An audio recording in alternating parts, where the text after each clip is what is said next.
What's up, everybody, and welcome to the Passionate DJ Podcast. I'm your host, David Michael. I'm here with Tony and Mo. How you guys doing? What's up, man? How are you? And we have a special guest in the building, the one and only B-Funk. Hey, what's up? We've been trying to do this for a while, man. We've been talking probably close to a year about bringing you on, and we just couldn't line up the time. I know definitely since Numberfest when I first met you and told you need to come on the show. Yeah, so maybe just kind of introduce yourself to the audience and tell us who B-Funk is and what you like to do as a DJ. Yeah, sure. So I'm a DJ. I'm based out of Athens, Ohio. What do I like to do DJ-wise? I'm a mobile DJ probably majority of the time, but I do love open format. So I do a lot of parties. So Athens, Ohio is home to Ohio University, which is the #1 party school in the nation for decades. We've kind of fallen off since then, but I do a lot of parties down there.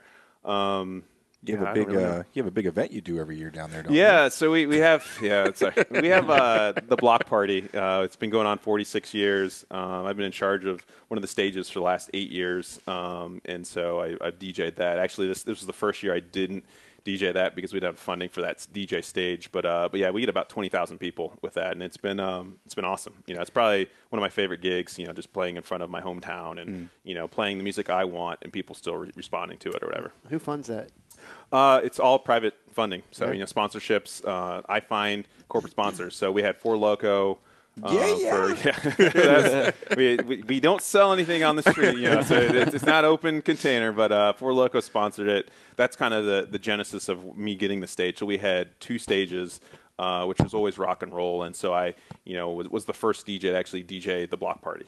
So we always, growing up, I went to the block party just to see naked girls and stuff like that, but I always was like, it'd be really cool to DJ on that stage, and but they didn't have DJs. And then I did a party called Dave Rave, which was like EDM. Yeah. You might have heard that. It's started I think in like 07, 08, but anyway, we're doing like a lot of house music and whatnot. And so that notoriety kind of got us onto the stage, and so I got to DJ there. And then we did that 2 years. In the second year, I still remember the email. Our contact at Budweiser was like, hey, I've got this person from Four Loko. I don't know what to do with him. Maybe you do. And I'm like, yeah, sure, we'll figure it out. So we had him come to our party, and I was like, hey, we don't want you in there. He's like, we want to be at Halloween. I was like, well, we want you at Halloween. Yeah. And so they put up something like $15,000 for a stage. And so we got full production. You guys are probably seeing the pictures, like a full stage, SL100. And, they said, you do the lineup. And it's been a godsend because all the DJs that are on that stage would never get to do that. If you're opening, you're playing an opening set, so you're playing for somebody else. This is 30 minutes, do whatever you want. Bring all your friends. So people are going from 7 o'clock on as hard as they want, and the crowd is just like, yep, this is awesome. So that's been probably one of my most exciting things I've done, I'd probably say. So the name B-Funk, is that funk music? Is that where that name comes from? Not really. No. So I've had some really bad DJ names. I was. You've got your multiple I've gone through the genesis. Yeah. So start from the beginning. Yeah. When I first started, I had a radio show on AM, and it was the Beat Pharmacy. And so my dad's a doctor, and I was like, I'm DJ Dr. Thompson, which is, I don't know what a Beat Pharmacist is. That was funny, and that's a really long, stupid name. So then people used to call me Disco because in college I had an afro as well, and recently I started growing my afro out, but for the last recently. Yeah. So from '02 to 2 years ago, I had short hair. But anyway, people call me Disco, and a lot of people call me B. And so my friend Aaron Thomas, who goes by A-Rock, he's I'd probably say mentor, best friend, DJ wise or whatever. He, I was like, A-Rock, I'll just be B-Funk. Yeah, that makes sense, because I was lazy and I just honestly, and it just stuck. And then people were like, oh, what's up, B-Funk? And it just kind of sounded good. And that's Mike Jones laughing at me. That kind of creeped me out for a second. Who's laughing at the story? We have an audience in here. Yeah. So that it just kind of stuck. After that, it was short, and it's kind of like when you hear somebody else say your name without you telling them, it just feels right, if that makes sense. And I just went with that. So, awesome. So yeah, and I always did love funk and disco and whatnot. So it wasn't too far off. Electronic music is probably my favorite, but I listen to everything. So when you're doing what you want to do as a DJ, what are you playing? If you had your pick and everybody was into it, what are you playing? I would.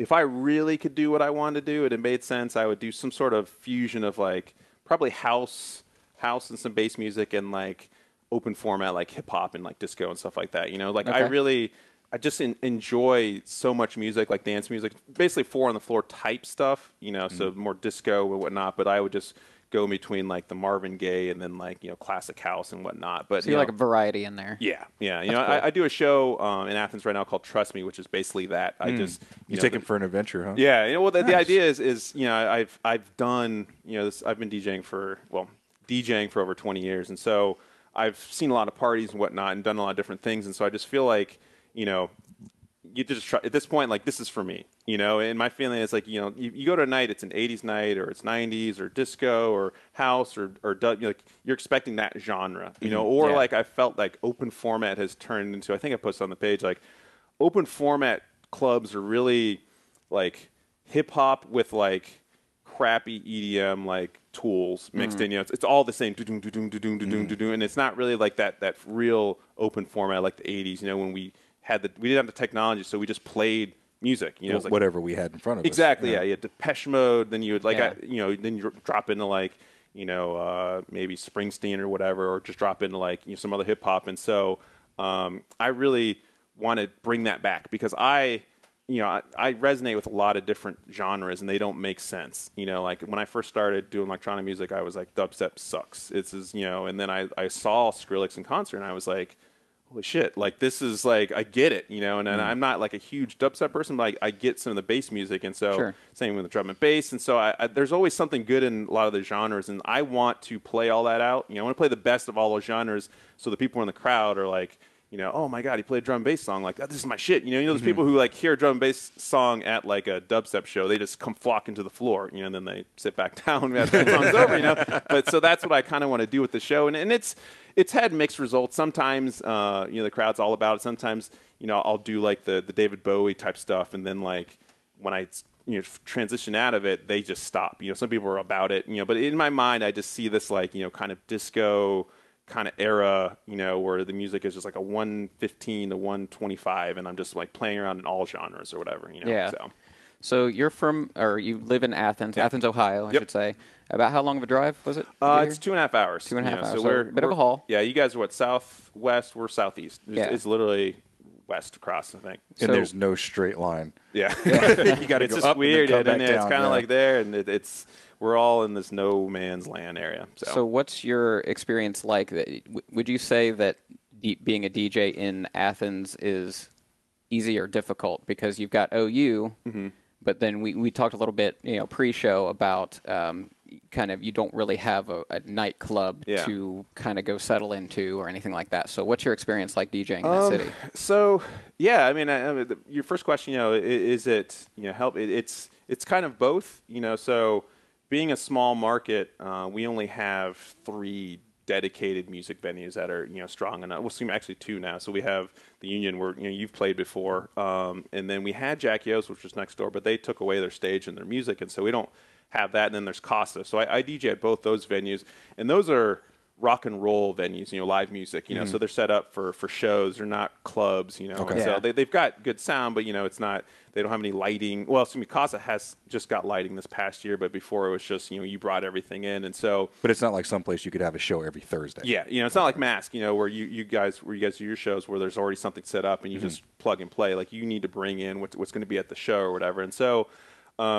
In that respect, there's not as much to go around, so there's not as much competition. You know, like in Dayton and in Columbus and all these larger markets, you know, you have tons of people want to be DJs, you know, and so they all want to get to these clubs and play on these shows, and they have spots. And in Athens, we have a lot of bars, and the only bars that have dancing are the Pigskin. Pigskin. Yeah, you've been DJ Rick Webb. Exactly. Yeah, Rick Webb, yeah, good friend. Yeah, you know, he's down in North Carolina. He turned that club night. Yeah, he made that. Yeah, and so I remember he made that, watching the growth of that on his YouTube channel. So it's pretty cool. I told Rick, I was like, don't do that. Like I used to, no, sir, like I used to DJ at the Pigskin on Wednesdays, and I moved to Thursdays, and it never became anything. I was like, you know what? You can throw all the money and energy. And I remember telling him, like, it's not going to work. And I remember talking to my friend Aaron, like, it's not going to work. And then, like, a year later, we're texting him, like, dude, he invited me to DJ. Rick's got hundreds of people in there, and he's getting paid like twice what I was getting paid and everything like that. So you can do a lot of stuff, but it's difficult in that respect because, there isn't a club. And so you can't, people in bars don't want to dance, if that makes sense. If you're in a club, you expect to dance in a not in a the bar. other way around. Yeah, Right. in a bar, they're like, why? And then they expect you to do what they want to hear, be like a karaoke, or not karaoke, a jukebox, And so, so in that respect, it's nice because there's not so much competition, but there's also just not enough stuff to sustain, So I do the DJ showcase, which is a chance for people to come in and, bedroom DJs to play on a stage. You guys all remember the first time we played on a setup that wasn't our home speakers. Like, whoa, like this is loud. Like I can feel like, the bass and everything. And it was an experience. And so I didn't have that, when I went to OU because there's only a few DJs, so I wanted to give that experience to them and get the DJs kind of connected. People can meet each other because people the psytrance guys are together, and then this female DJ was met this other female DJ, know that she's not alone and stuff like that. And so we did that. But then what ends up happening is I have another show, and so out of those 8 or 10 DJs, well, I'm only going to need 3 people to play on the show. So then we're going to do that show, and then that's it for the semester. And then there's no other shows, so they don't really have anywhere else to play, and they might be able to play Numberfest, but, they only take one person, a year, and that's usually like somebody, that's only one person, then that's it. So they might go to Columbus and whatnot, but there's not a lot of opportunities to grow and do, there's the fests, but that's the same thing. We have really big parties at OU, and they're great, they're legendary, but not a lot of the people are dancing. They're raging and they're getting crazy, but a DJ playing an hour set and just the girls dance, and that's not really happening. It's just kind of like they shake their ass to Mobamba and that song ends, and then and they're playing beer pong or something. Exactly. Yeah. And so sometimes you can get that right format, but that's the problem with Athens is we're just kind of. And the other thing about Athens is so there's not a lot of young professionals. So what ends up happening is I'm an anomaly. Like anybody who's over 25 that's still in Athens, that doesn't work in university, they don't go out, they don't do anything. So areas like this, you just have people who may not even gone to school and they DJ. They're out there. They're just working whatnot. And in Athens, that doesn't exist. They're at OU and then they leave. And so there's not that carryover. So you have the people and then they leave, and so you don't have any of this continuation. Until now, the community doesn't grow. Exactly. Okay. Like you guys are here and you're helping everybody do this. In Athens, I'm there now. A-Rock's there. Bardicus is there. So we're 3 people who live there. But before that, it was just continuous. And then that's what we've been able to create. This people are like, oh wow, I know B-Funk. He does the showcase. And so they kind of know that I'm there to help people and then keep things going. If that makes sense. Okay. So one thing that we talked about in the Facebook chat, and if I can just read a little snippet that you wrote here. You said that the other part of your DJing, 20% of your other gigs are your own passion shows, and you talked about the Trust Me Dance Party. You said it's a no-request B-Funk music jerk fest for me, and then I do 2 to 3 direct support slots for touring acts. So tell us a little bit about that and how, does that help you scratch the itch of playing whatever you want then? Yeah. So I went full-time DJing. Let's see, it'll been 4 years. So 6 years ago, I just always had that itch. I'm like, I have to see if I can be that person, who plays the shows, because I've been to shows, I've supported, and I was like, you always feel like if I did a little bit more here, I did this, I'm as good as that person. And so I was like, I talked to my girlfriend at the time, so my wife now, but I was like, I have to do this. And she understood. She's like, I was already doing some gigs and whatnot, I had some weddings and whatnot, and so I went and did it, and I was like, I'm going to learn to produce, and I'm doing stuff. So I locked myself in. I was working on Ableton and produced some stuff, whatever.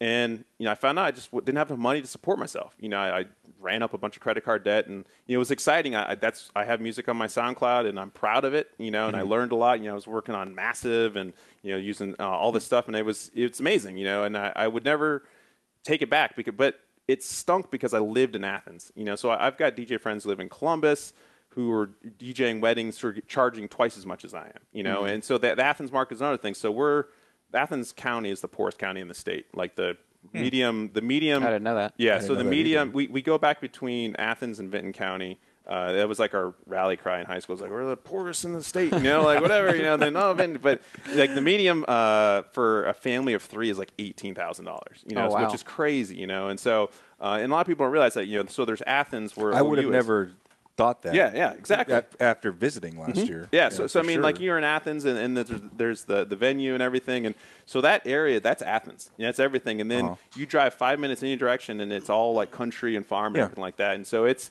and people are poor, and so that's just how it is. And so, for me to charge a wedding, like I remember I've been looking at old emails. I was like, oh yeah, I'll do your wedding for $50 an hour. And I thought I was making like a lot of money, and this is like maybe it's 5-6 years ago. Now I'm like, that's insane, And so right now I'd probably say 60% of my weddings are outside of Athens, and I charge for that travel, and I do the same amount of, I charge the same, but I charge for travel.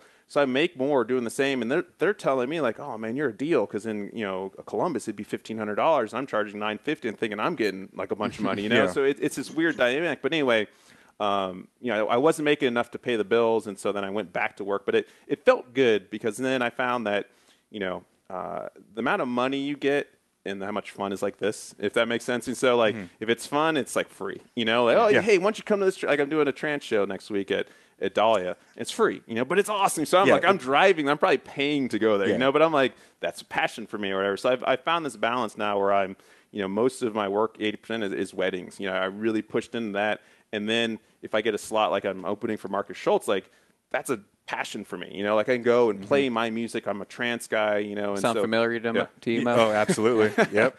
And so it's in finding that balance. And so, and that's why I made the Trust Me thing. I do that 4 times a year, and that's when I can just be like, okay, we're doing, because I love hip hop. At the end of the day, like I live in Athens, and it's a weird spot where we're like rock and roll country, and I like hip hop and like electronic, but like, so I've been exposed to a lot of music, and so I just want to kind of share that with everybody, if that makes sense.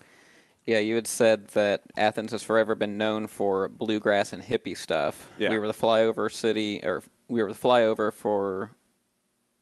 city for a flyover state for electronic music. Okay.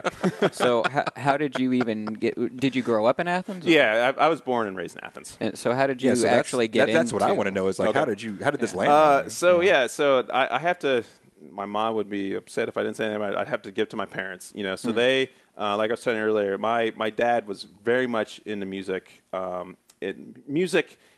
fidelity, if that makes sense. So he always had really good speakers. And he has this huge record collection. I remember we had to like categorize it before like computer stuff, so it's all like written down like yellow piece of paper or whatever. It's like, I think your dad and my dad might be related. Really? Okay, man. yeah, you had like 1A is like this, and so it's all the way through, and then it went into laser discs and the DVDs, and like. And it's still there, and I don't even know if we ever looked at it, but, it was always there. But anyway. That's my dad, too. Okay, yeah. Super obsessed with the archiving of it, even if he never listens to it. This was back before sticky notes. He would cut out the piece of yellow legal pad and tape it. And just put it on there. And so he's got, I remember me and my brother would just went through and, okay, is this one right? We wrote it down. And but anyway, so he always presented music, and the music was always around. Like he had these he still has them from college. It's in his bedroom. So there's music in the bedroom, and there's music downstairs. And so I always would hear music in the car where I was listening to them. And both my parents are from Chicago. And so they moved to New York, and then they're moving back to Chicago, but ended up staying in Athens for like a year. We're supposed to be for 2 years, and I was born, and my brother was born, and 40 years later, they're still in Athens there. So, but still on their way to Chicago. Yeah, they love, they've always loved like that disco house, and so I just remember listening in the car, like all this fun. Remember the song "Love Come Down" by Evelyn?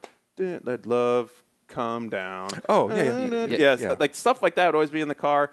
But I still remember my mom would get Bad Boy Bill cassette tapes, and she would like, no kidding, right? Like, and this For is real? like 1990. You're gonna love this story. So like, I didn't know who he was. I was like, Bad Boy Bill, whatever. I'm like 11 years old, whatever. And so she's like, oh, Mom was in that Chicago. Yeah, so she was all about it, So like, she went and she was like, I need more of these. So she called like Bad Boy Bill's studio or something, and like back then it probably had a phone that's number. That's what I'm saying. On Yeah, the cassette, had phone number and like bought like he had like one every week or 2 weeks or whatever.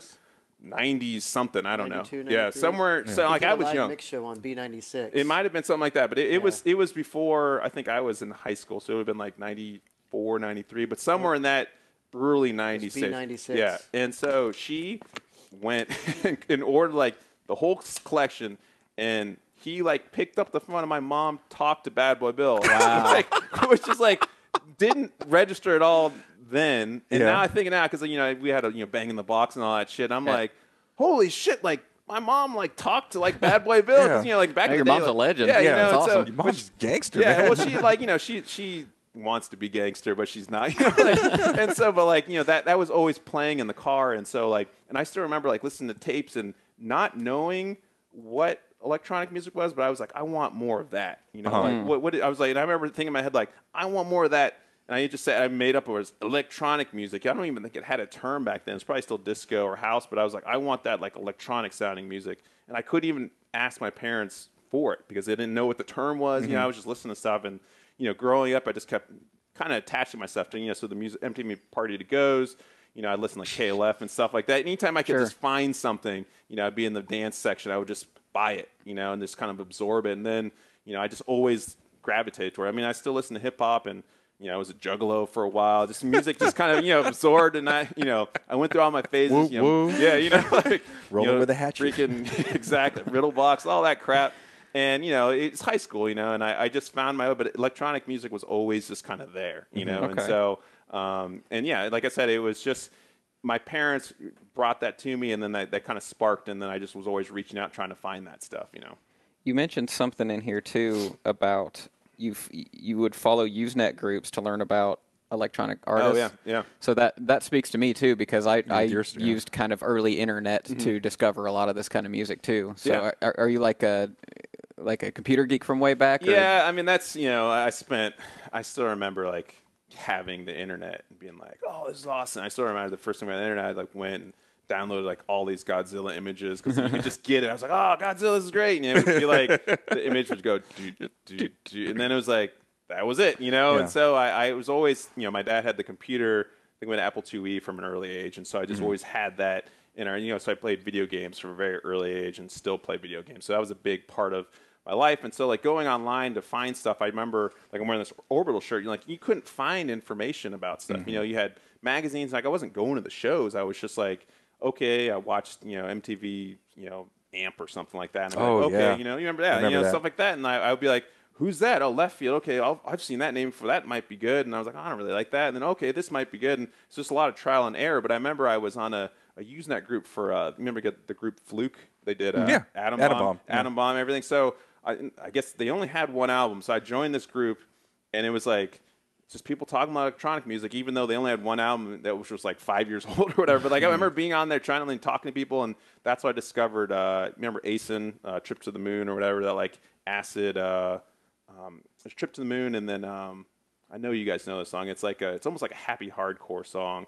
No, we ain't got time for that. No, I even went through that phase. But anyway, everybody, I may or may not have a couple happy hardcore CDs. I definitely have a compilation of like Happy to Be Hardcore because that's what I was getting in Athens. It was the dance section was like this large, and it was like and you had to buy what they had. Exactly, yeah, I had to buy that. It was like, and it was always this is best of techno 1, best of techno 2, techno 3, anthems, techno anthems, rave anthems. So that's why I was finding like Lords of Acid and all that stuff, and that was just kind of like I was just growing and had no idea what the genres were, and so that's why I would go on the internet to be like the little I could find, like, hey, look at this or whatever, and so but yeah, I remember that Usenet group, and it was just like talking about Fluke. Then it was like a 12-track album, and so it was like there's not much to talk about after that. It's like here's the album. That was great, and so we just talked about like Orbital and then Chemical Brothers and other stuff that was kind of relevant at the time. And I didn't know who the people were, but we'd just chime in and be like, oh, that was also a time where like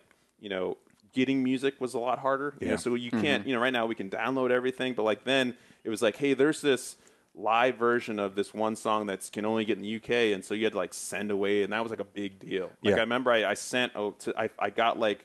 You would mail away. They would send you the catalog, the list, and then you would flip through, and you're like, I want this, and you would mail away, and then they'd mail it to you, and it was like you'd mail a check. Exactly. It was like a 4-week process or something to get music, and because this sounds around the time when I was in Japan, and that was the process I had. Except for sometimes I would call my friends that would go to the record store, and. I'd buy like a $10 phone card, which gave me about approximately 7 minutes of talking time.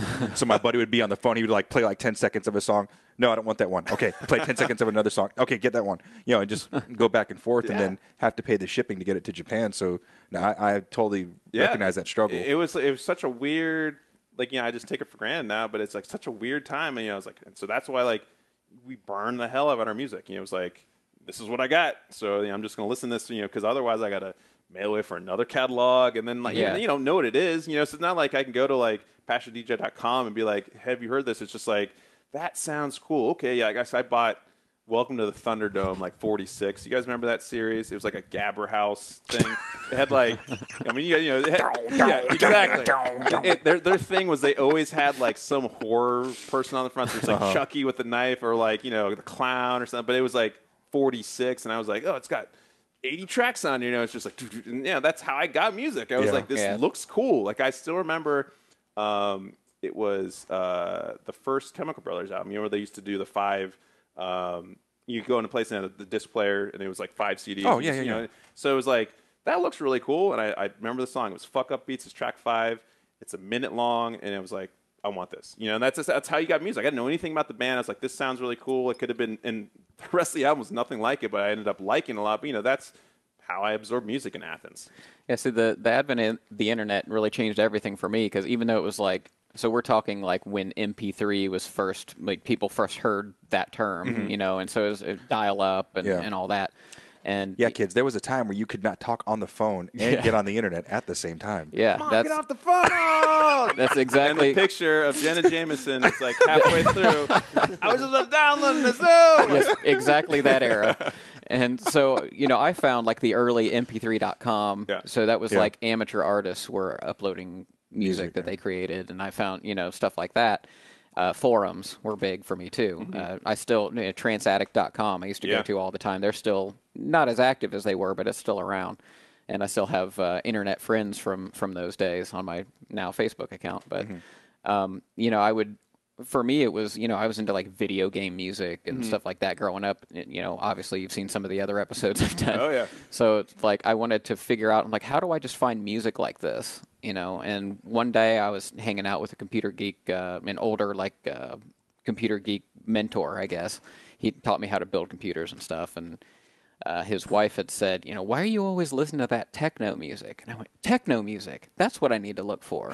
So then I started searching for that, and that led me into trance. And then it was all, uphill or downhill from there, depending on your view. But yeah, I mean, I think it's harder for people who are younger than us to really understand how different the discovery of music was, even just a few years ago. Well, but you take it back, a couple of years before that with Tony and I, before we even had internet, you know, and you physically had to go to the record shop and, get in good with the guy that was the manager, so he'd tell you when the new records came in. Because Tripp has told those stories when he was down in Cincinnati, trying to find out when the good stuff was coming in, and just listening, to like 10 seconds at a chunk, and hoping that this $17 import that you bought with 2 songs on it was going to be a banger at the We were just club. having this conversation prior to the recording of the episode.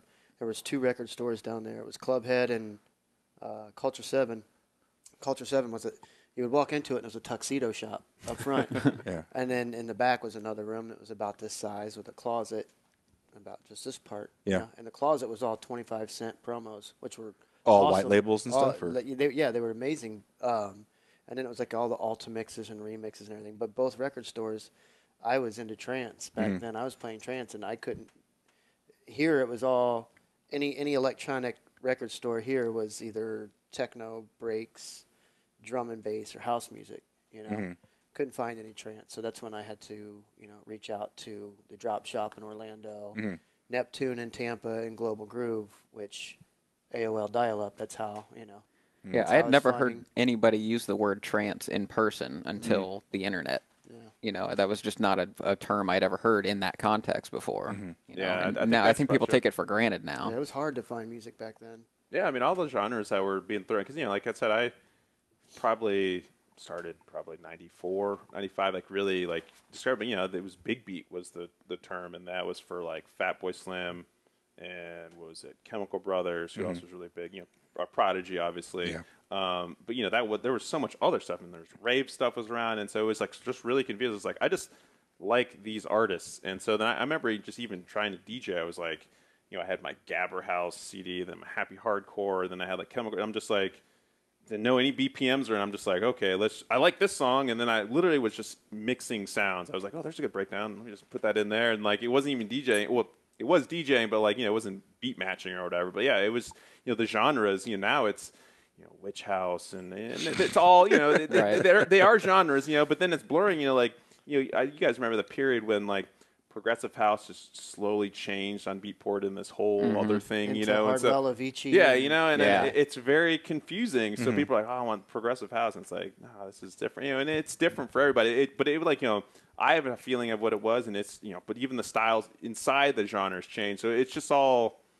It was even more confusing back then because you couldn't go on the internet and be like, hey, what is this? Yeah, when I first got back into this and I heard about Beatport, I was like, oh, everybody's going to Beatport, and I was just like, oh, house music, and it's like lefty house, this house, that house, and I'm like, no, I just want house. Like, where's the house tab? That's all I want. And it was just so I had to sit there and listen through songs through all of them to try and learn what these new definitions were. You're and it's definitely like in a subgenre world. Yeah, Yeah. It's like it's tiring looking through all that stuff. I just want someone to like scan my brain. It's like I want the stuff I was listening to in '98. That's what I want. That's coming. Spotify is scarily that is coming. I will add stuff and then I'll be like, damn, I forgot about that song. That's right. Like it just when blows it has my, a little part at the bottom like songs you might like. And like my shit's like way over here and there, and it's like, yeah, that's the banger that fits in right there. Like they're mapping our brains probably right now on that camera, or whatever. But the day will come when we like tap the back of our neck and like download music to our brain, and it's just there, and you watch the video on your eyelids or whatever. Like, Yeah. I said here first, folks. We got some time, but Passionate I feel DJ prophecies. Yeah, exactly.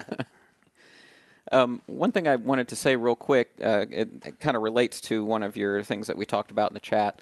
Well, first of all, you're a patron, so thank you for your support. Yeah, We appreciate that. I believe in paying like what you believe in. People are like, oh, that's great. No, this shit costs money. Like all this stuff we're wearing, like this all costs money. And like you guys are doing it free because you guys love it. But like I started doing Patreon last year for a Star Wars podcast that I listened to or whatever. And so like, I'm in the car. It keeps me. This stuff literally keeps me awake, which keeps me alive when I'm driving. So like, thank you guys for saving my life. I guess, but like it's important. Like so I feel like this stuff takes time. So like, just put your money where it matters. I know you guys are asking for Patreons all year. Like, if you've been paying attention for a year on this, $5, like that's like you said, it's like an EP or whatever, like you don't even know what it is. So I just really felt like I need to really do that more. Like that's why I'll randomly like those GoFundMes. I'll just be like, you know what, like that is a friend of mine. Like it'll be a friend's someone else share. I'm like, this will help this friend. I'll just do it. Like I feel like that's if I do that once or twice and everyone did that, like it would help a lot more. But like I said, I respect this podcast. And I'm like, yeah, I got it. Well, and he's not full of garbage either because we had this conversation back in April. Oh, yeah. And you were like, because I didn't even bring it up. You're like, yeah, man, I need to get on that Patreon. Yeah, I keep forgetting. So thank you. Yeah, seriously. Yeah, we really appreciate that, and it really does help. And if anybody wants to sign up, you can sign up at patreon.com/passionate DJ. You get access to our monthly bonus show called After Party, and that's where we put all of our extra bonus segments that you don't get on the main show. And I will say After Party is awesome. Like I enjoy, so like, as a DJ, I enjoy like just the kind of banter. I mean, that's why I was excited to be here. But like the things that you guys don't, it makes sense. But like those little conversations, like I said, the one Trip did on, DJing for, that was on After Party, right? Yeah. For, Oakfold.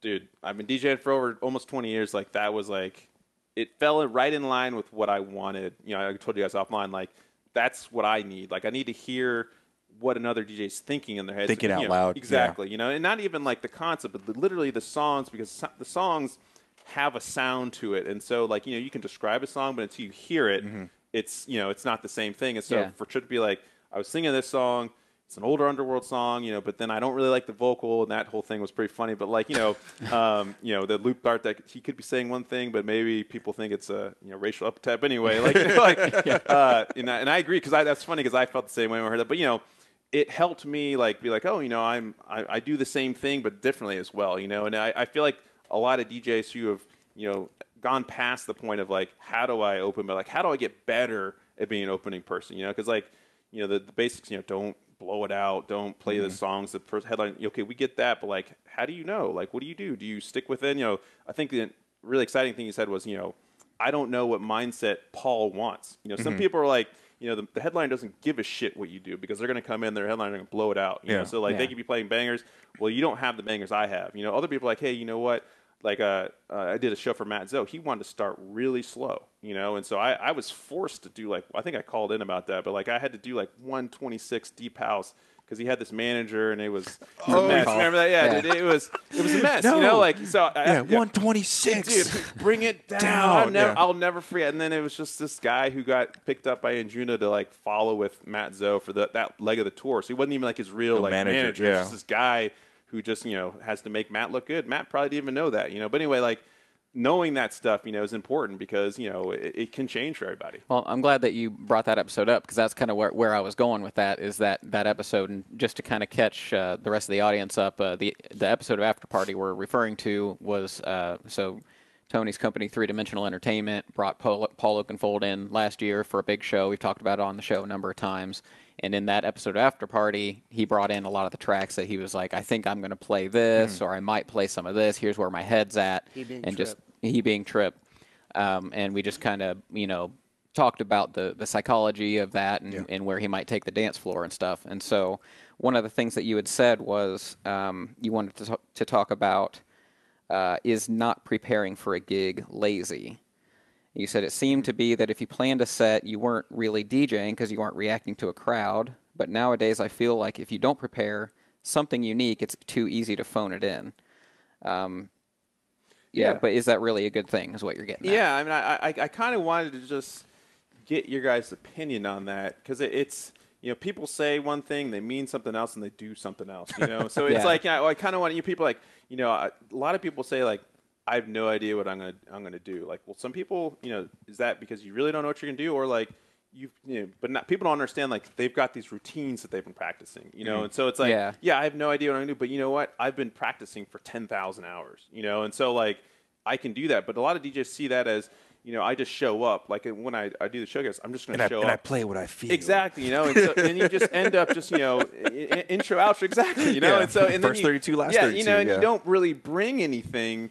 I a lot of times I feel like that way, and so that's why I feel like, you know, like I practice a lot for the shows that I play, you know, and like a lot of times I'll be like, this is what I'm going to do, and then it gets blown out of the fucking water, so I'm prepared for that, you know, but like a lot of people are like, I have no idea what I'm going to do, and that's fine, but I kind of want to dive into that more because I feel like, you know, people are phoning in, you know, like we've been DJing for years. We could go to a gig and be prepared and do it, you know, but like, is that right? You know, like I guess, you know, I don't know if it's right is the word I want to use, but you know, like, is that the best practice, if that makes sense? You know, like I love hearing people like, you know, like so with Trip saying, it's like I've been practicing, thinking these songs, I'm buying new stuff, and I'm trying new things, you know, but everybody's got different things. And so I kind of wanted to see what you guys felt, because I hear that from a lot of different people in different ways, and I didn't know if they really mean it in the way that I think it is, or if it's, you know, maybe I'm interpreting differently, or you know what I'm saying? So well, I think you kind of got to break that out into different lanes, because like you and I are the only ones that do mobile. Yeah.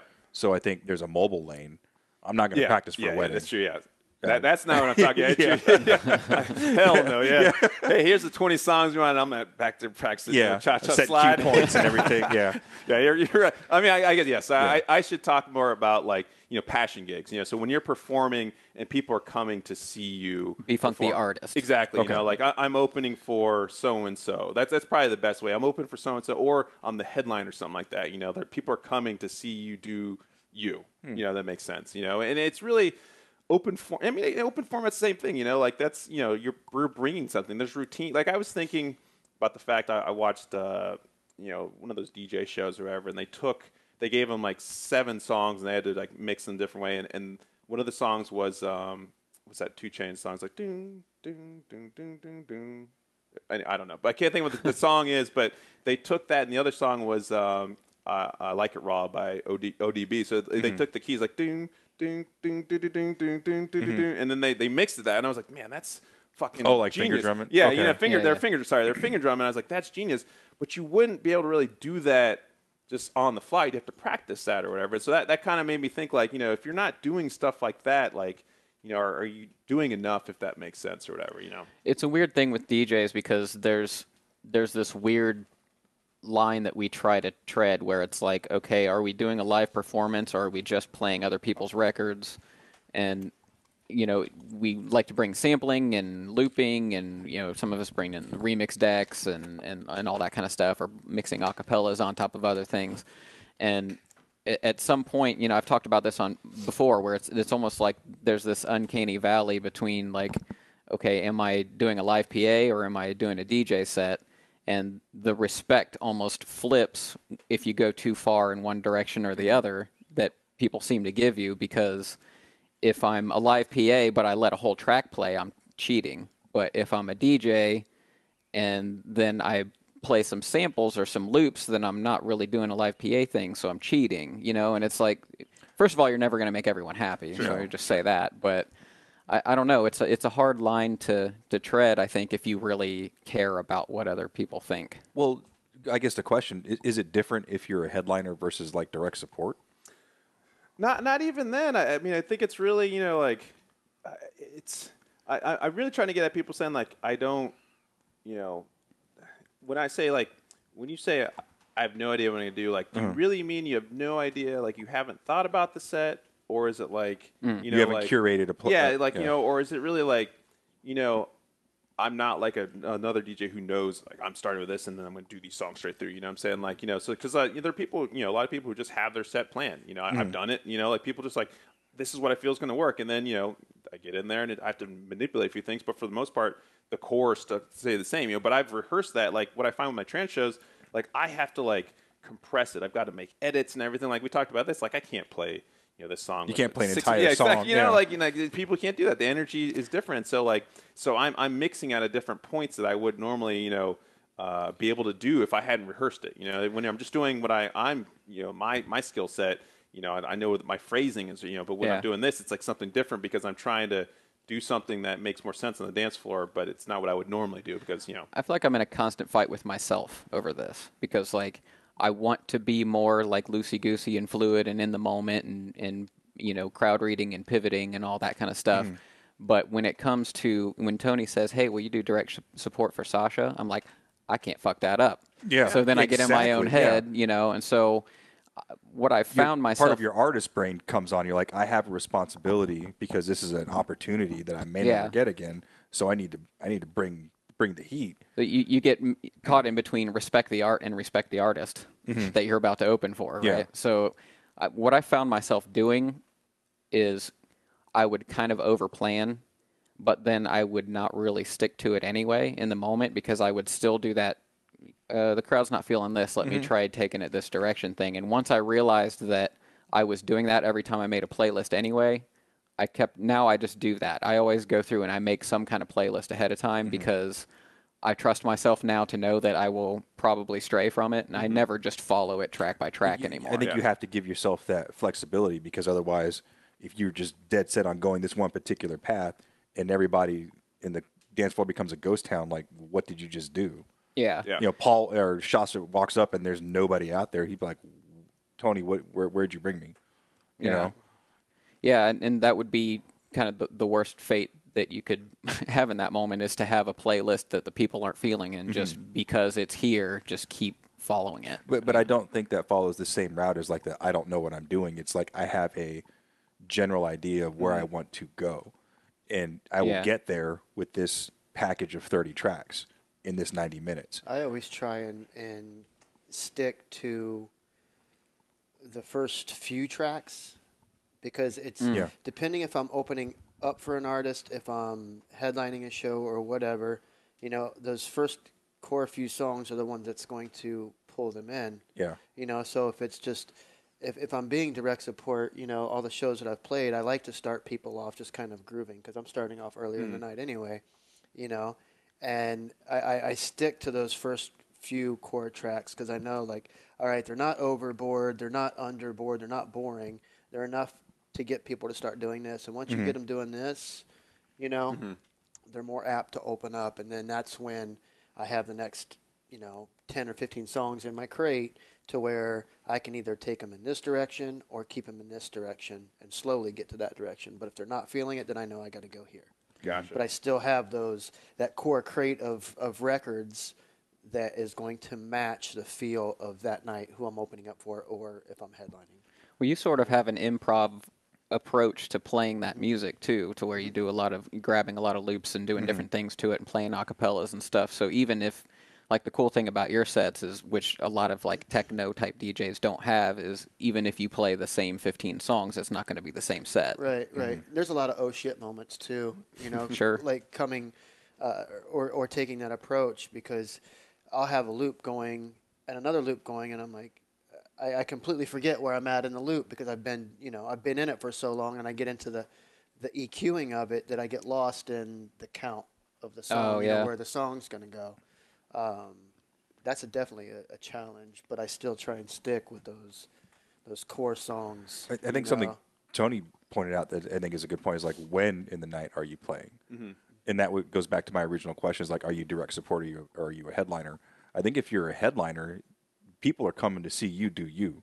So, I would argue that it's okay for you to go in there without a plan, because I'm going to go in there, I'm going to see what's happening, and what'd you call it? Trust me? Yeah, trust me. Trust me. Yeah. Yeah. Oh, and that is, yeah. and that for that party, and that's a good example. That is 100% just off the cuff. Like, I'm just like feeling, and I go there, and I listen. That's kind of what made me think. Like, I listen back, and I'm like, that could have been better. Like, because what I'm finding, and I've been curating my playlists, and I get in these, I don't call them ruts, but like, I know I'm going to, 105, I'm going to play this, and I'm going to play this. You just kind of get those, it feels good. You've heard this mix before, so you're going to do it again, and then I'm like, man, I missed those other 30 songs I could have done that spot or whatever. And so that's kind of, and I guess I should also preface, I don't think that anything is wrong either way. I just kind of wanted to pull this out because I think new people hearing this, like, will think, like I think, a headliner will show up and not do, like, if we're playing DJ, I don't know what I'm going to play. I just go there and I just rock it. Because I'll give you a good example of a headliner doing that. Like Green Velvet, I highly doubt he curated 3 hours worth of music that night. Because were you there? No, I wanted to go. Yeah. So I Good missed that show. week. Yeah, he was. You had him booked for what, hour and a half? Hour and a half. Yeah, he doubled that. That's awesome. I'm fairly confident He wasn't prepared for that. He didn't have that all lined out. And I guess what I'm trying to say, I think when people hear that, they think, so he is just going up there and doing that. But like Green Velvet's got decades of practice behind that, if that makes sense. So that's I guess what I feel like gets lost in that. People are like, so the young kids like, yeah, I just show up, and it's like, no, dude, you've been DJing for 6 months. Like you've got, and there's no, and I guess the other thing is there's no way of, the feedback loop is messed up. So their friends like, man, that was awesome. Your friends always tell you you're awesome. That's why everyone says record yourself, and you're like, no, it wasn't awesome. Like they weren't even paying attention. Like they show up the last 10 minutes of your set or whatever. Like, and you were high. Exactly. Like it's like I was dancing the whole time. And I love that dubstep. I was like, I didn't play dubstep. That was Green Velvet show. Like, what are you talking about? So you get this feedback loop, and it's happened to me like. This is why I don't drink at shows. I don't get drunk at shows anymore because I did a show in Cleveland. This is for you guys out there who are doing shows for the first time and want to get the edge off. I'm doing a show in Cleveland. I'm the headliner. It's one of our Dave Rave shows. So there's been 3 other openers, and I get up there and I still remember. So I'm a Serato DJ, and I put the song on, and I'm mixing, and there's no monitor, so it's in my headphone. I'm like listening. Man, this mix is sounding good. It's gonna be perfect. I didn't realize I had duplicated both songs, and so I'm mixing the same song into itself. And I'm thinking, like, damn, this is fucking slam. This is awesome, And so I'm like, what the hell? That's because I had done shots and a bunch of stuff, and I'm like, and thankfully I didn't bring the song. I was just queuing to see if it would work. But I was like, dude, what the hell are you doing? The song will never end. And people tell me, oh, your set was great. I had recorded. I listened the next day, and I was like, no, that transition was crap. And so I was like, I'm done with that or whatever, But like, I'll never forget that. I just remember, like, man, this mix is just, it's like butter, Like the songs are just together. It's like they were meant to be together. Yeah, and so, but that's something I learned through the hard way. I was like, I should probably just dial it down or whatever. So Going back to the direct support, I think you kind of gotta be a little cautious because, like you said, you don't want to play the headliners bangers, and you don't want to come in with too much energy or too little energy. You have, I think your latitude is a lot narrower when you're direct support because you're basically getting everybody ready, for the big dog to come on the hardest stage. set of the night. I have not done it, but I would agree. The pressure is like no other. The psychological impact of like, man, if I go too far left or right, this could just ruin the whole night. You know, I mean, that's if you care about what it is you're doing, if you absolutely. understand the responsibility. Yeah, played head games with me for several years. Yeah. 100%. Yeah, I mean, it's, you know, like I've done 3, you know, this is my 3rd trance show, but like I've always started I don't know what the person before me is going to do, so I'm going to start where I want and then bring it up, you know, and the person before me always going harder, you know, so now I'm like, I got this song, so I've got like, you know, like I posted on page, you know, I really feel like those first 3, 4 songs, like really, you know, like I've got this idea, and then it gets me in the groove, and then I can just go wherever I need to go or whatever, you know. And what ended up happening is, you know, they're slower songs, and then what ends up happening is, you know, the crowd's like, this is bullshit. You know, like, you know, and so I'm like, and so I jump like to, you know, somewhere 6th, 7th song. When the drink line exactly, is more yeah, crowded you than know, the like dance it's floor. kind of going, and so, you know, you've got to be ready, because it's true. Like I tell people, like, you know, the headliners can do whatever they want. They can play those huge long songs because they got the lights and everything. You've got usually this dark room with you know, some washes movement, stuff like that, you know, so that, you know, we all know that the production makes those songs bigger, you know, that's why the headliner, you know, that's why Above and Beyond can do what they do, you know, they've got an LED wall and everything, and, you know, their songs are like, you know, it's like 2 minutes dancing, 6 minutes like breakdown, but you know, they can do that, you know, and so, you know, you as, you know, direct support, we can't do that stuff, you know, and so I agree, it's nerve-wracking, people don't know who you are, so you don't really, you know, we don't have our own tracks. You know, some other touring artists do, but even then, like, you know, people are not there for that person. You know, you're just this dude. You know, so. They're not paying that $25 to see you. Exactly. Yeah. You know, and then I think going back to like that very first opener, that's probably like the lowest amount of danger you could possibly be in, because, well, usually there's not a lot of people there. The headliner probably isn't even in the building, and you have a lot more latitude. I mean, you probably don't want to play the bangers and all that stuff, but I'd imagine, like, if you do go out there and play bangers and your 20 best friends are out there, they're going to have a good time. You might not ever be asked to come back, but I mean, honestly, if you're opening up that soon, you know, what do you have to lose at that point? Because you don't, like you said, you don't know who's in the room that night, and somebody could come in like, hey, I like what this guy plays. You know, he probably in the wrong time slot, in the wrong, you know, venue, but I think I could use him for something else. Well, I can definitely relate to what you were saying about having to bring it down because somebody before me is going too hard. Like I feel like that's been the case every time I've ever DJ'd ever. Like I don't know if it's just like I have some elitist version of where I think it should be before the headliner, or if I just like to play slower, more, you know, laid back than other DJs. But I always feel like I have to bring it down a little bit. But I try to view it as a challenge instead. So To I'm reset like, the table. yeah, like, okay, how do I get from here to where I think I want it to be before the next person goes on? And do it in a way that's not me just slamming the fader and being like, do. You know what I mean? Like, how can I make this interesting and get the crowd to believe in what I'm doing here? See poor kids tripping like in the front. Like, whoa, what the hell happened? Yeah, no, because I say this all the time. Like, you know, people are trying to explain, like, you know, there is no 11. You know, the energy, you know, the energy goes from 0 to 10, and so if you're at a 9 all night, that 9 starts feeling like a 7 or whatever. So like, I need to be able to, like, you know, so I see it. Like, I want to start at 125 and then like end at 129, 130. Well, this person's gone to 130, and so I want to be here, so I got to jump all the way up here and then like bring it, because you know it's an adventure. You get to do more things, and so those bangers for direct support, you know, when that finally happens, you know, if the person before you's been doing 130, 132 the whole time, that banger your set's going to sound like crap. You know, energy left. Exactly. You know, and so, and that people don't understand that. Oh, you know, I didn't blow it out. It's like, dude, your energy was just too high at that point for too long. You know, like it's peaks and valleys. And I know you guys have talked about. You got to pace yourself. Yeah, you know, and it's just, you know, it is the most nerve-wracking, but it is also the most exciting because it really makes you look at your whole like breadth of music and be like, you know, what am I going to do? Like I've always felt, you know, DJing is like a video game where it's like, you know. It's, you know, puzzle. We're trying to figure out, you know, nothing's perfect. You know, it's not a science. We're like, you know, I think this is going to work because of this. I've heard this song before. You know, we're talking about, you know, like the Underworld song that, you know, Trip was talking about. So, you know, for an open full song, that's an older song. So maybe there's older people in the crowd. So I think, remember it. Yeah, you know, so I think this will work for them, you know. But then I was saying, like, those people aren't there, you know. So I bring this song and then, like, no one, you know, I think I played a show and I was like, I'm going to play Traffic.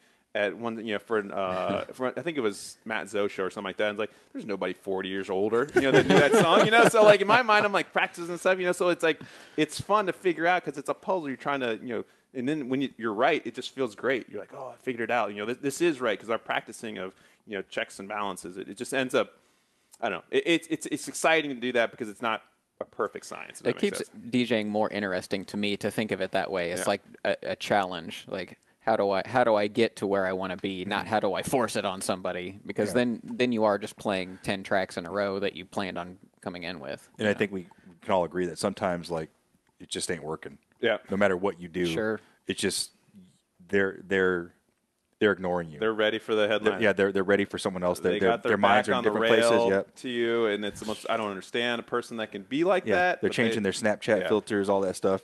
And I think if you're intelligent enough to recognize that point, that's when you go into trust me mode. They're not changing filters. They're Snapchatting you saying this guy sucks. Don't ever follow this. Hashtag real DJ. Where is Skrillex or Marshmallow or whatever? That's in those that will happen. We've all been there. It'll just happen. You've got a set. You've prepared. And it just doesn't work. And you just have to not take it publicly on your face. You feel it internally, but you just come on stage and you thank people and that's it. And that's then you get to the next one or whatever. It's not wins and losses, it's wins and learns. Yeah.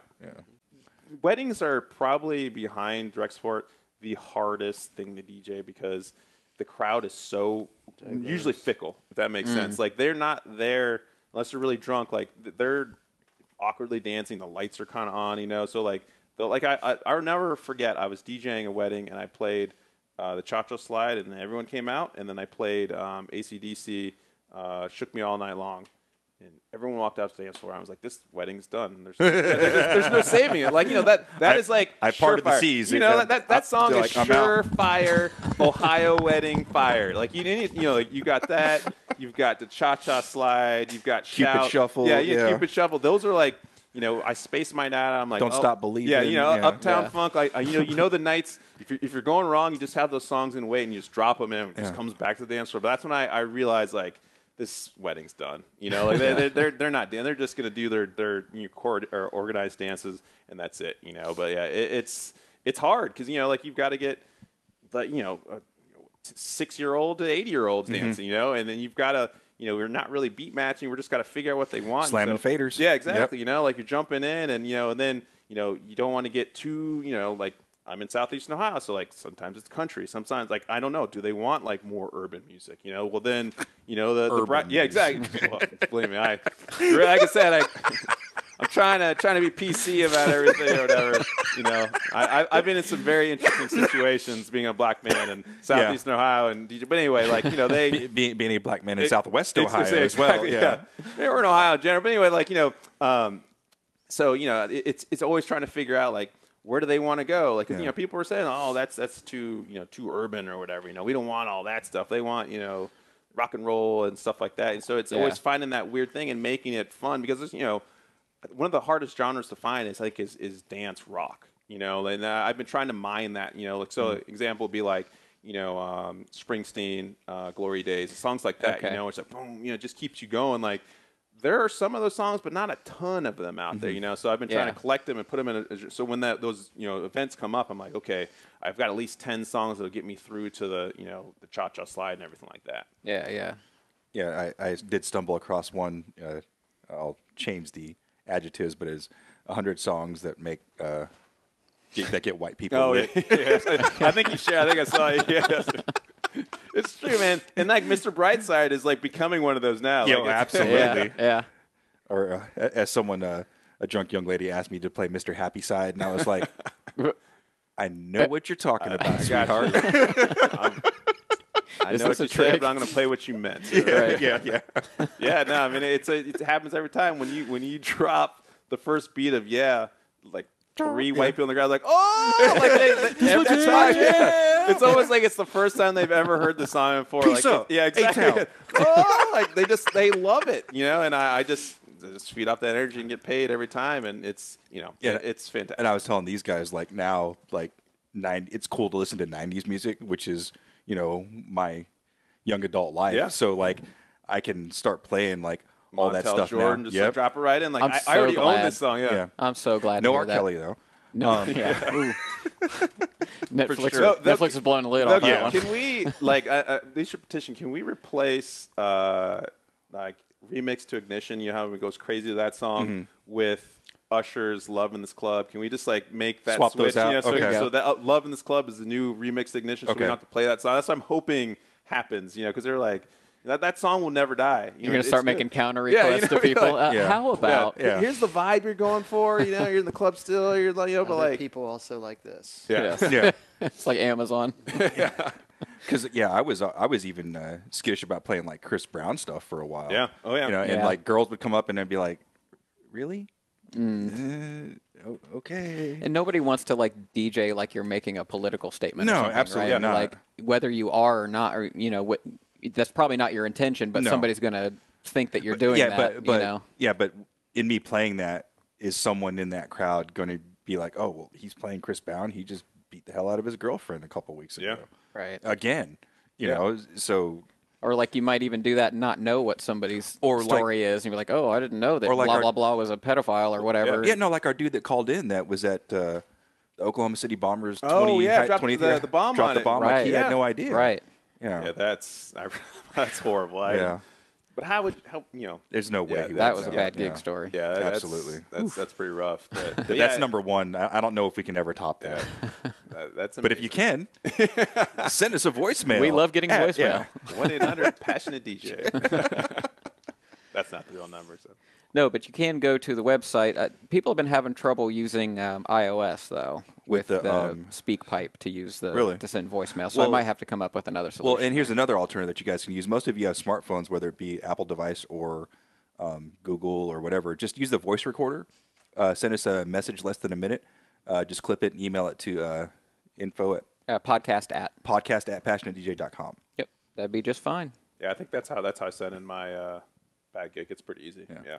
Yeah, some people caught on to that early because they found that we were only taking 90-second voicemails, Yeah. and so they would send like 7-minute voice messages, and I'm like, I got to cut it down Yeah. if you send something that big, you know. So. Yeah, I think I recorded my bad gig like 6 or 7 times. I was like, shit. Like, I'm like only halfway the story. I'm like, okay. Then like I started writing it down. I'm like, okay, there's this part, whatever. So next time, Yeah. send me all those clips, and we'll use them as bloopers. Yeah, there you go. shit. For sure. Well, Brandon, this has been fun. Do you want to give out any like social media or ways that people can get a hold of you? or- If you want to book me, djbfunk.com. That's my wedding is that site. all like one word? Very- yeah, yeah, yeah. cross. djbfunk.com. My Well social- put together website, by the way. Thank you. Yeah, that was I did. Actually, my wife made that, and I kind of explained it. It's on Weebly is what I did or whatever. But yeah, if you don't think you could do a website, I think you guys had something you do too, right? Yeah, It was, Bandzoogle Bandzoogle. sponsors us. It's super important because then I made my Trust Me website on that as well as trustmeparty.com. But that's it's super important that to have that because, in my opinion, at least, people are like, oh, I'm just on Instagram or just on Facebook or this or whatever. Like having that there, you can basically show everything else if that makes sense. Yeah, it's a portal it's to a your portal work. to everything else. But anyway, that if you want to book me for weddings, that's just weddings. I'm in the process. I shouldn't say in the process. I've been in the process for 2 years to make a website, but of getting my other DJ stuff. But DJ B Funk at DJ B Funk on SoundCloud, Twitter, and Instagram. Facebook, it's B Funk Official, and then YouTube, B Funk Official. But And you're also active in our Passionate DJ community group on Facebook, passionatedj.com/community. Yeah. And And then your festivals? Yeah. Those are static, right? what's that? Those are static, though, right? The festival? So I'll have the block party. I'm actually in the process of working on it right now. So I'm on the committee. I'm trying to bring. So we didn't have a DJ stage this year because we done the funding, but and the city was very upset about that because they were actually I found out they use our stage as a security measure because with the shooting in Las Vegas and everything, like they're very hyper aware of like Okay, so elevated position. Yeah, Okay. they want to have as a plan because they really don't want somebody to drive a truck down the street, Okay. and to kill a bunch So of people. just take out the DJ. instead. Exactly, yeah. They'll just blow me up. And then I'll be Michael Bay style. Exactly, So they were upset about that because we found out last minute. So I've met with the city and hopefully having that. And I may do an event on top of our parking garage on the Friday before. Because That sounds cool. Yeah, like we have this huge. So my other The big garage on that main. yeah, on Main Street. Yeah. So one of my other jobs is I'm the executive director of Ohio Brew Week, and so I do a big craft beer festival. So we've done 2 events up there. That's the one I wanted you to talk about. Okay, yeah. So that's and I do events. It's kind of my life or whatever. And so we did a beer tasting. Beer pairing up there over the summer, and so it was a huge hit. So it's you can probably fit 1,500 people, and so I've talked to my staging guy. He's like, it's a low clearance to get up there, but he's like, if you can get a flatbed truck, I can get the stage up there. So I want to do a show up there. Like I just because it's right now like I've told you guys, there's not venues, and Tony's been there. We only have our venues are 250 people. So we can't get, and we didn't talk about this earlier. We can't have these large shows that these other towns have because if you can only fit 200, 210, 220, you're gonna have to charge $70, $80 for this artist, and these people aren't gonna do that, and so we can't get these big people there, and that's why the Number Fests come and they do these shows because they've got their open field and do the whatever. So I want to do something different up there because I feel like A, it's right in town, and B, it's just this unique spot that you can look over the town or whatever. So hopefully that'll happen for Halloween. And that's pretty much, I'll do probably good parking too. Yeah, you've got 6 more floors, so you don't have to drink and drive. You can park your car and you're good to go. But it's awesome, and no one's ever done that. I actually had a meeting with the city yesterday about using that space, and they're like, it's funny because I don't say I don't feel like a trustworthy person, but it's interesting that the city trusts me to do these things. They're like, oh yeah, because it's you can do that. I'm like, really? Me? You're gonna let me plan this event? Is that easy? Yeah, and that it really is. Growing up, I never thought I could do the things I do. Because it always felt like it was so hard to you had to know somebody at city council. No, if you want to do something, just fucking do it. I want to close down the street. Just ask. Hey, I would like to close down the street and put this stage here. Okay, well, do you have your clearances, everything? Okay, yeah, go ahead. So many people just assume you can't do stuff, and they can't because they don't ever try, or they don't ever ask, or even look into it. They just assume that's something that other people do. Yeah, and that's really with my DJing. When we started Dave Rave, there was no one wanted electronic. I got really lucky because it was 08. Whenever David Guetta was working with Black Eyed Peas or whatever that time, so I was always listening to that music, but I was like, I want to do this show. So we literally rented a basement. The lights were on. We paid to rent the space and just were like, hey, we're doing the show called Dave Rave, electronic music, come to it, And then there was hey, this is awesome. And then we did another one. And so you take over, I kind of want to talk to on the show, spaces that don't have clubs, go to the shittiest bar, the shittiest space, and say, hey, I want to bring 30 people there, and then just do it. Because they'll be like, what? You're going to bring people to my shitty bar? Absolutely, and then just, set up the speakers, it doesn't matter. That's how I got my first gigs. Yeah, it's... And that sounds like how Rick started with Pigskin, yeah, too. Exactly, the Pigskin is a huge space, but it has the shittiest speakers. I mean, they literally, you've seen them, they have the little... the boombox you'd buy, and then you could separate the speakers in your bedroom. They have those. They've taken the speakers off and put them on the little brick pillars, and that's their surround sound. They're 4 or 5 wire segments twisted together, and they're all blown. And so Rick brought in his speakers, his washes, and everything. So you've got to get that equipment, but just go and do it. Because a lot of people call in and respond how do I do the stuff I want to do? I was DJing uptown all the time, but I was doing top 40 request stuff, and that's not what I want to do. I don't want to be a jukebox, it paid. But so I was like, I'm going to do that gig, get paid, and then use that money to buy the equipment. And then I would go and do Dave Rave, and then people are like, this is really cool. No one else is doing this. And then those people hear about it and they got bigger. That's how I met Tony. The Number Fest picked me up. They were like, hey, you're a big thing in Athens. You want to play Number Fest? I was like, hell yeah. Absolutely. And then they kind of just, people see that notoriety and it just snowballs. And that's allowed me to I DJ in front of 20,000 people, that would never have happened if I didn't just throw this party in the shit. And it's really not that hard, and it's, it's going to suck, people are going to be like, what the hell is this? But if you love it, other people will respond to that, my DJ partner, when we did that, we knew each other through separate friends, and every homecoming, we talk for a second, really drunk, and then we go separate ways.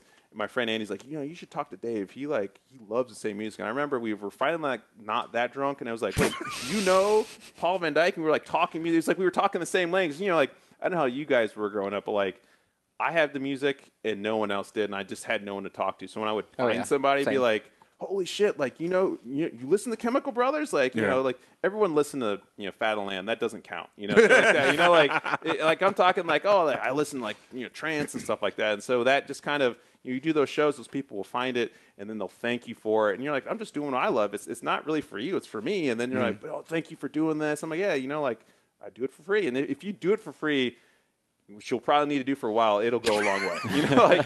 It was a long time before we started making a profit. But yeah, that's my 2 cents of being in, weird. Because people are like, there's a lot of people who are just in these weird ass areas, where there's nothing really going on, but there's a space, and just, there's other people like, West Virginia's got a scene, like down in WVU, like they're bass heads down there, like, have you guys ever driven through West Virginia? But like, it's a little sketch in most parts or whatever, and so, but they're doing it because there's people who still listen to music. They're not just listening to bluegrass or whatever, so. And we can all find each other now, whereas that was a lot harder 10, 20 years ago. Yeah, for sure. Brandon, this has been fun, man. Yeah, man. Thanks so much for coming out. We talked a lot about trance. Will you come back and do a pick 3 with us? Yeah, I'll definitely talk about some trance. That's my, if all is genre, that's my heart. Paul Van Dyke is numero uno. Yeah, I can do that. Awesome. And it's DJBfunk.com? Bfunk.com. Yep. No dashes or anything. Just all letters. Yeah. All right. Thanks for joining us. And this has been the Passionate DJ Podcast. Peace.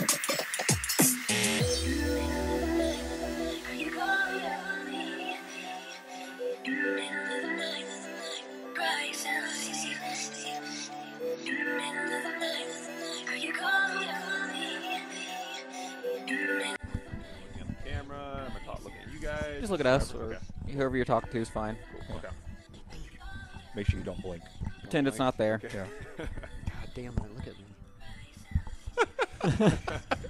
And slouch down in the chair. You got a phone book? Do I talk that low? Low. Quietly? Yeah. I do? Oh, wow. Yeah, usually. You're the reason we got the headsets, Tony.